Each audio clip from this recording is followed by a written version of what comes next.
Hello and welcome to the World Advanced Therapies and Regenerative Medicine Congress Interview Zone.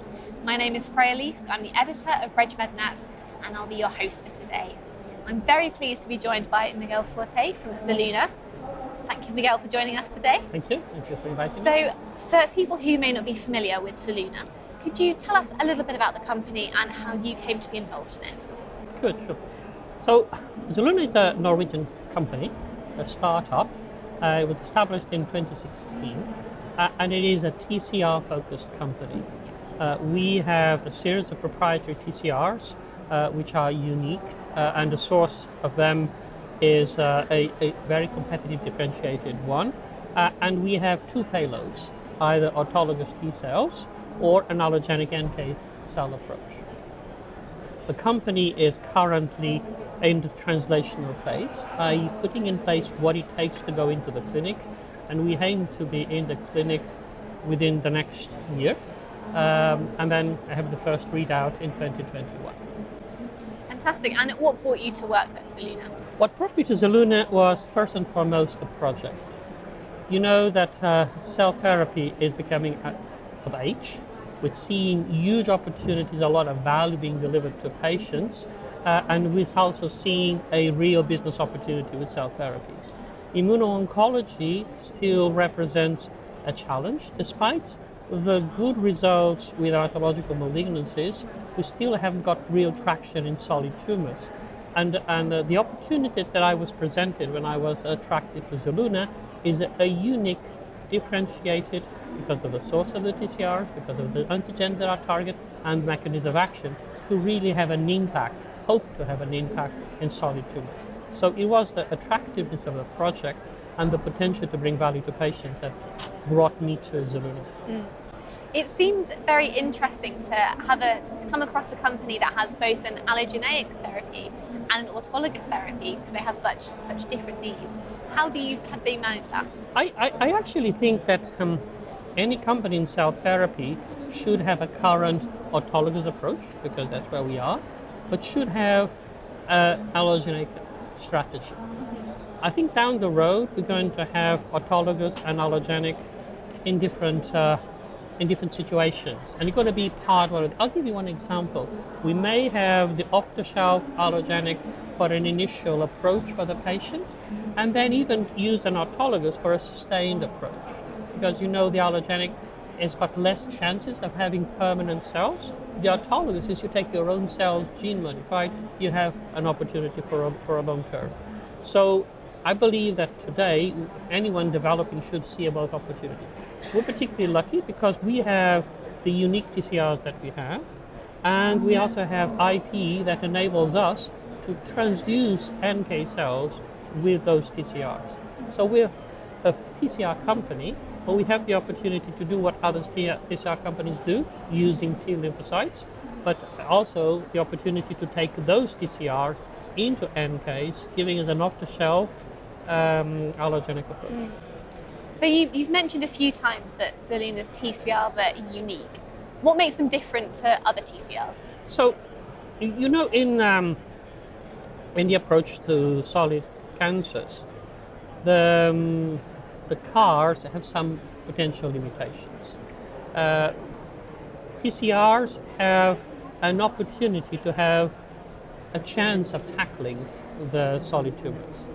One of those elements is the antigens they target, and also the mechanism of action. We have TCRs that are unique, differentiated, because of three characteristics. The first one is precisely the antigens they target. They target driver antigens that the cancer cannot escape, and they're actually quite prevalent in solid tumors. H3, KRAS, TGF-beta receptor 2, the last two mutated and the first one wild type. So those are very significant antigens for solid cancers. That's the first characteristic. The second characteristic is that the TCRs have been generated or have been identified from patients that have been immunized with those antigens. And at the same time, they had not only a good immune response, but a long-term survival.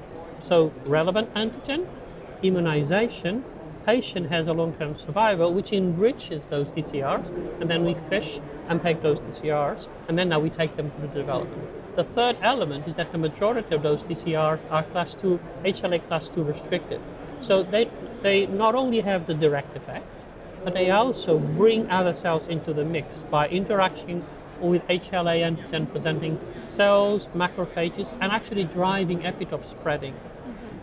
So this gives us a unique opportunity for solid tumors, as I said, for three things: the antigens, the source, the human source of patients immunized for the TCRs, and the mechanism of action.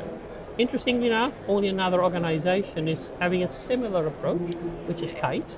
Yep. The only TCR they have is actually from immunization without the associated long-term benefit, but also with a class 2 approach, precisely because we need not only the relevant antigen, but also a mechanism of action that is able to drive an effect in solid tumors. And we believe that we represent a singular opportunity for that. So we've seen lots of progress in non-solid tumours, but what are the challenges in treating solid tumours in general and treating them with these advanced therapies? You're absolutely right. There's still a significant unmet medical need in solid tumors. We were all tantalized by the results in hematological malignancies, but the solid tumors represent challenges above and beyond hematological malignancies. I'll group them in three cases. The first one is a tumor microenvironment and the tumor itself. I tend to explain that it's easier to tackle a baddie in the street if he is alone, in suspension.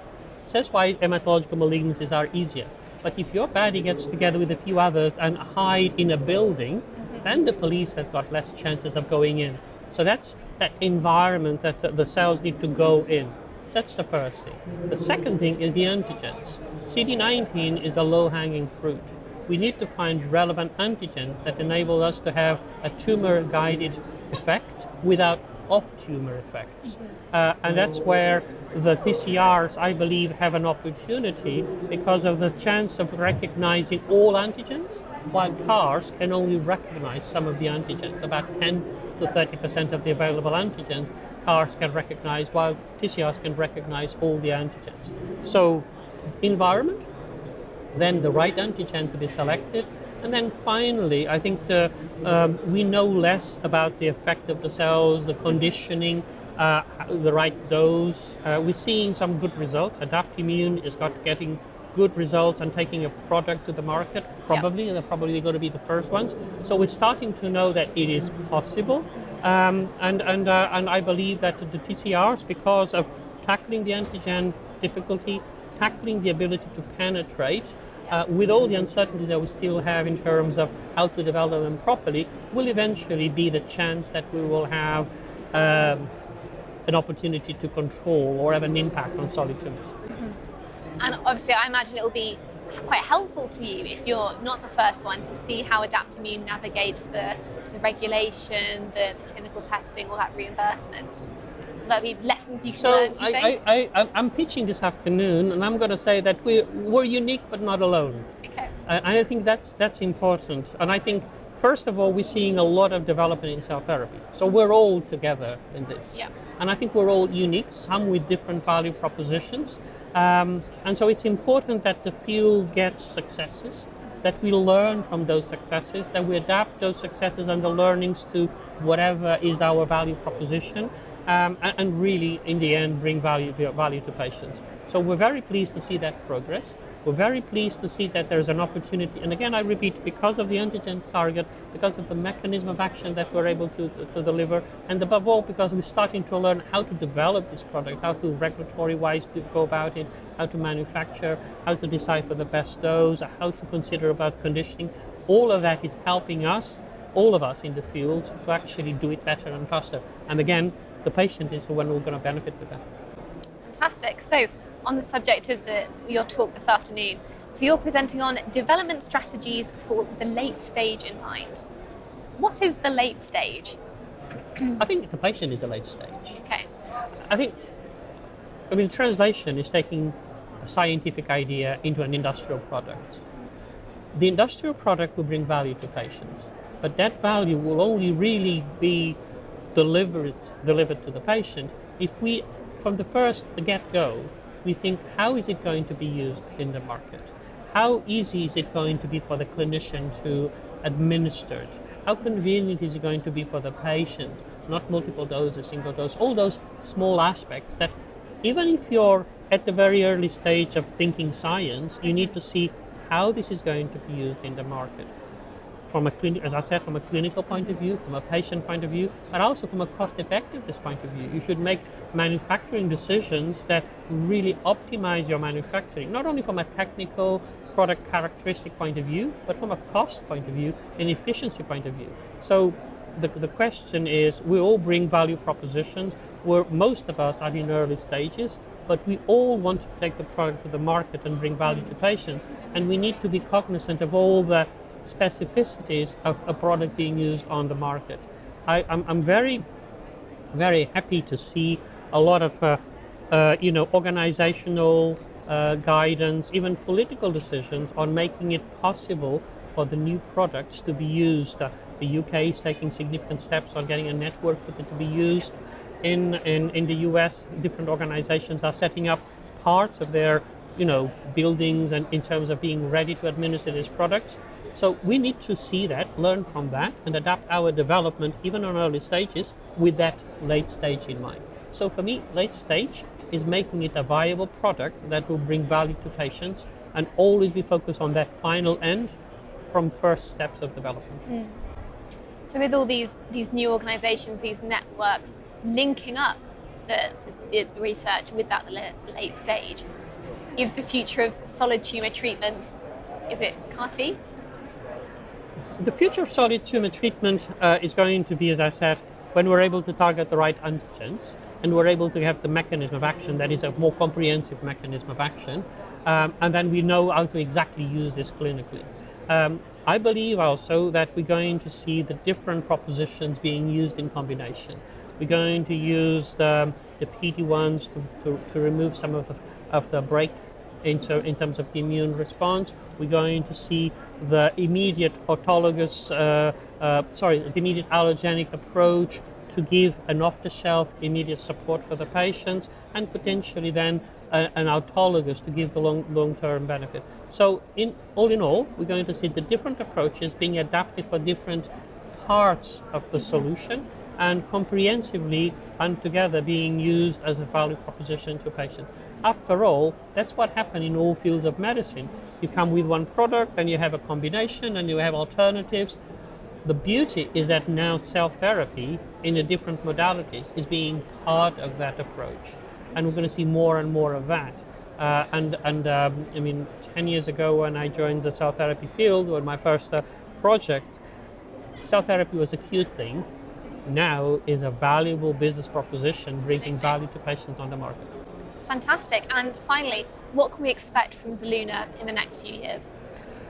So our immediate aim, our laser-focused aim, is to take our first target into the clinic. It's an H3 targeting product, a class 2 restricted for multiple solid cancers that express H3, which in some solid tumors actually goes above 90%. So we have a significant opportunity. And we're taking this to the clinic, aiming it to be in patients towards the end of next year, with a submission for the authorities in the beginning of next year, with first readout in 2021. So that's one of the things we expect to deliver to the patients, to the market.